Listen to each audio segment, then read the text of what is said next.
प्रिय दर्शकों नमस्कार, जय श्री राम। दर्शकों आप सबको मैं एक अपडेट दे दूं। ज्योतिष के क्षेत्र में भयंकर उथल-पुथल और तमाम तरह की बातें हो रही हैं। मैं सोचा कि आप अपने दर्शकों को मैं भी इस विषय की जानकारी दूं कि इसमें इसकी क्या सत्यता है, यह कितना इफ़ेक्टिव है। मैं दर्शकों बात कर रहा हूं आषाढ़ कृष्ण पक्ष, जो प्रायः पक्ष 15 दिन का होता है अथवा 16 दिन का ज्योतिष के अनुसार, वह इस बार कि यह आषाढ़ कृष्ण पक्ष जो है वह मात्र 13 दिन का ही है। और शास्त्र ये कहता है कि जब भी 13 दिन का पक्ष होता है तो बहुत ही ज़्यादा रक्तपात होता है, कई तरह की विभीषिकाएँ होती हैं, नरसंहार होता है और तमाम तरह की परेशानियाँ, दिक्कतें आती हैं।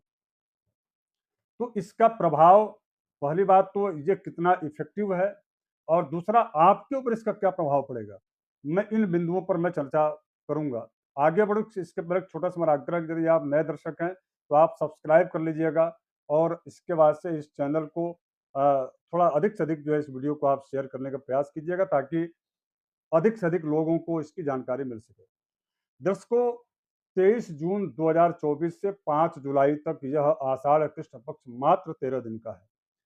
शास्त्र में कहा गया है विशेष करके कि यदा न जायते पक्ष त्रयोदश दिनात्मकः भवे लोकक्षयो घोरो मुंडमाला युता मही। अर्थात दूसरा एक श्लोक ये भी मिलता है कि अनेक युग सहस्त्रियादि देवयोगात प्रजायते त्रयोदश दिने पक्ष तदा संहरते जगत। इस प्रकार की दूसरा है यदा च जायते पक्ष त्रयोदश दिनात्मक भवेलोक्षयो घोरो मुंडमाला महितले। तो इसमें स्पष्ट रूप से ये कहा जा रहा है कि कई युगों में प्रजा का नाश कर देने वाला 13 दिन का पक्ष आता है। उसमें रोग, शोक, भय, कलह, युद्ध, हिंसा आदि अशुभ फल घटित होते हैं। मैं भी इनकी बात से बिल्कुल सहमत हूँ। किंतु जब हम महाभारत के उस दौर की जब तुलना जब हम करते हैं और आज के समय जो ग्रहों की स्थिति का, तो मैं उसको बिंदुवार 7 बिंदुओं में अलग-अलग मैंने बाँटा है।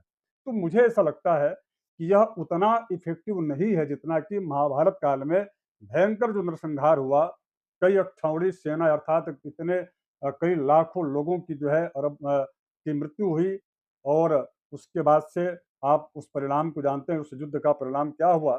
तो आज भी ऐसा कहा जाता है कि कुरुक्षेत्र की जो मिट्टी है वो लाल है। हालाँकि ये कथानक है, मैं स्वयं भी कुरुक्षेत्र जा कर के आया हूँ। ऐसा वहाँ मिट्टी लाल नहीं, लेकिन ये व्यावहारिक भाषा में इसलिए कहा जाता है क्योंकि वहाँ इतना रक्तपात हुआ था। तो इसमें जब महाभारत का जब आप अध्ययन करेंगे, तो उसमें आप कुछ बिंदुओं को आपके सामने मैं रख रहा हूँ, जिसे आप निश्चित रूप से जान सकें। पहला ये है कि महाभारत के उद्योग पर्व के 143वें अध्याय के अंत में भगवान श्री कृष्ण कर्ण से भेंट करने जाते हैं। युद्ध के सिलसिले में चर्चा करने जाते हैं और वहां पर कर्ण के द्वारा उस समय की ग्रहों की स्थितियां कही जा रही हैं। कहा यह जा रहा है, कर्ण ने कहा है भगवान श्री कृष्ण से कि शनैश्चर रोहिणी नक्षत्र में मंगल को पीड़ा दे रहा है। रोहिणी नक्षत्र में जो है शनि है और वो मंगल को पीड़ा दे रहे हैं। ज्येष्ठा नक्षत्र में मंगल वक्री होकर अनुराधा नामक नक्षत्र से योग कर रहा है। महापात संज्ञक चित्रा नक्षत्र में ग्रह पीड़ित हैं और चंद्रमा के चिन्ह विपरीत दिखलाई दे रहे हैं और राहु सूर्य ग्रसित हैं। अब आइए थोड़ा मैं आपको इसको समझाता हूँ। देखिए उस समय शनि रोहिणी नक्षत्र में मंगल को पीड़ित कर रहे हैं, पहला बिंदु। दूसरा, ज्येष्ठा नक्षत्र में मंगल वक्री होकर अनुराधा नक्षत्र का योग कर रहा है। तीसरा बिंदु, महापात संज्ञक जो है ग्रह वह चित्रा नक्षत्र में पीड़ित हैं। चौथा, राहु सूर्य को ग्रस रहे हैं अर्थात ग्रहण लगा था उस समय। और पांचवा, शुक्र मंगल इन दोनों का योग बुध के साथ अशुभ कारक वैसे भी माना गया है और उस समय स्थिति वैसी थी। और छठवां, एक ही मास में सूर्य और चंद्र दो जो है ग्रहण का उस समय ग्रहण हुआ था। और सातवां, 13 दिन का पक्ष। तो निश्चित रूप से अभी वर्तमान में इसकी क्या स्थिति है? देखिए, अभी वर्तमान में शनि पूर्वा भाद्रपद नक्षत्र में है। शनि पूर्वा भाद्रपद नक्षत्र में, ये पूर्वा भाद्रपद नक्षत्र गुरु का नक्षत्र है, देवगुरु बृहस्पति का नक्षत्र है।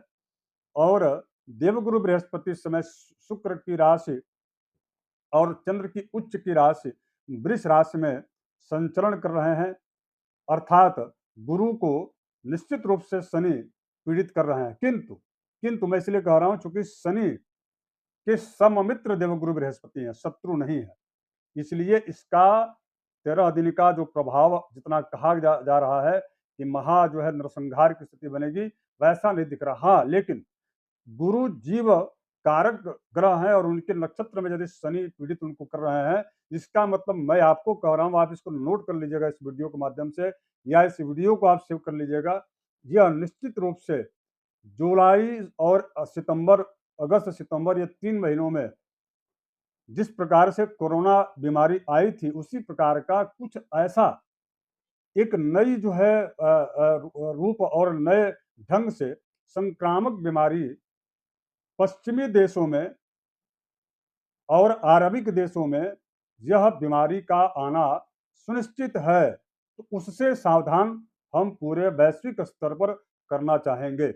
ये जरूर इसका प्रभाव पड़ेगा, क्योंकि अब इसके बाद जो है दूसरा पॉइंट जो था, मंगल भरणी नक्षत्र शुक्र का, मंगल अभी भरणी नक्षत्र में है और स्व राशि में है, इसलिए रक्तपात की स्थिति नहीं दिख रही है। और भरणी जो नक्षत्र व शुक्र का, शुक्र और मंगल आपस में सममित्र है, शत्रु नहीं है, इसलिए रक्तपात की स्थिति नहीं बनेगी। और बनेगा भी तो जो घरेलू युद्ध है, गृह युद्ध, इस प्रकार की स्थिति पाश्चात्य देशों में अथवा भारतेतर जो देश हैं, जहां पर कि सनातन धर्म को नहीं फॉलो किया जाता, वहां पर चूंकि सकारात्मकता की कमी रहती है, निगेटिविटी ज़्यादा होती है, तो वहाँ पर रक्तपात की स्थितियाँ और शत्रुता आपस में गृह युद्ध तक लाएगी, इसमें कोई संदेह नहीं है। चौथा, सूर्य इस समय मिथुन राशि में है, जो राहु का यह नक्षत्र जो है मिथुन राशि में है, और राहु इस समय जो है सूर्य से 10वें स्थान में है, तो इसलिए इस प्रकार की स्थिति नहीं निर्मित हो रही है। अब इसके बाद से, बल्कि मैं ये कहूँगा कि इसकी वजह से डिजिटल क्षेत्र में या आईटी सेक्टर में एक अच्छा जो है इसमें उठाव देखने को मिलेगा। पांचवा जो है शुक्र और बुध की युति, यह निश्चित रूप से परस्पर में अनुकूलताप्रद फल नहीं देता, लेकिन कितना, क्योंकि बुध स्व राशि में है और शुक्र इस समय जो है, बुध अशुभ कारक जरूर है। मैंने जैसा कि बताया कि अरबिक और पश्चिमी देशों में तो इस प्रकार की स्थिति उत्पन्न हो सकती है। आर्द्रा नक्षत्र में इस समय सूर्य जो चल रहे हैं, हम आपको बता दिए, तो उसकी स्थिति बहुत बड़ी कोई ऐसा घटना होने की स्थिति तो मुझे नहीं दिख रहा है।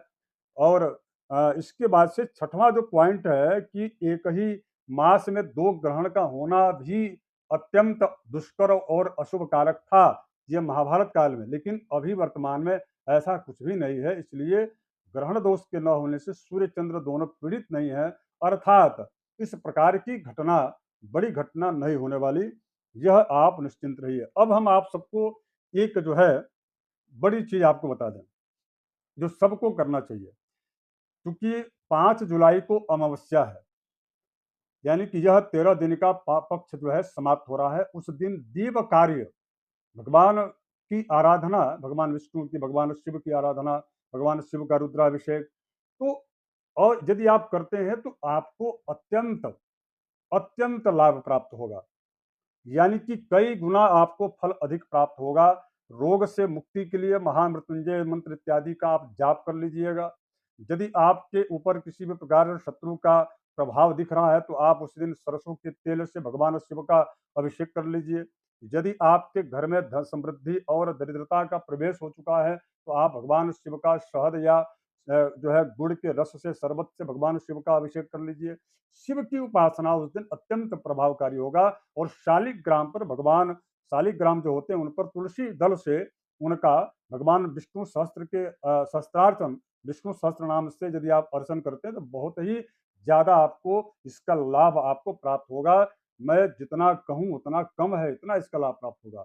और दूसरा, यदि जन्म कुंडली काला सर्प योग से पीड़ित है आपकी, यदि आप पितृदोष से प्रभावित हैं, उसकी वजह से धन समृद्धि, मन का न लगना, अज्ञात भय होना, संतान से संबंधित कष्ट होना या संतान का योग न बनना, आदि आदि जो कार्य होते हैं, या ऐसा कोई रोग जो कि आपको छोड़ न रहा हो, असाध्य रोग से आप पीड़ित हैं, तो मैं आपसे यही राय दूंगा कि बहुत ही बेहतरीन समय है। त्रिपिंडी श्राद्ध आप जो है आषाढ़ कृष्ण पक्ष की अमावस्या को आप कर लीजिए।